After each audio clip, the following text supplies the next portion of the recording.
Syederalun sebanyak 8 sepeda motor milik pengunjung wisata air terjun Bidadari ditemukan terbakar di kawasan Desa Pulau Meria, Kecamatan Gerudong Pase, Aceh Utara pada Senin 9 Mei 2022 sore. Kepada serambinews.com pada Kamis 12 Mei 2022, Andi Miswar mengatakan dari 8 sepeda motor yang terbakar, paling parah yakni milik dirinya dan Ahmad Yani serta Panji Maulana dengan kondisi hanya tinggal kerangka. Sedangkan 3 sepeda motor milik temannya yang lain hanya bagian jok dan depan yang terbakar. Selain itu, Andi juga sempat melihat 2 sepmor lain yang tidak diketahui identitas pemiliknya juga ikut terbakar.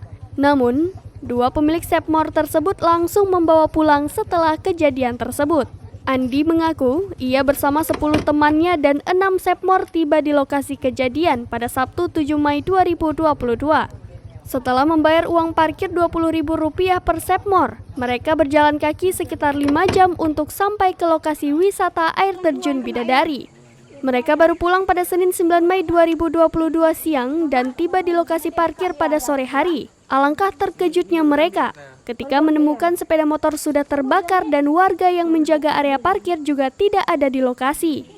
Kemudian mereka membawa 6 sepeda motor tersebut ke Polsek Gerudong Pase dengan menumpangi mobil warga yang digunakan mengangkut kelapa sawit dan sekaligus melaporkan kejadian itu. 2 yang kena ya? Ya 2 ya. Yang mana aja?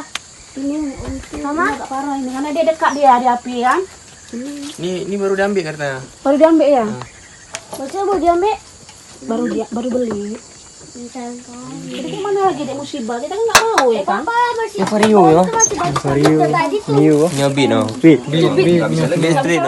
Dari Aceh Utara, Jafarudin, Serambi On TV. Mana itu? Tanah ya?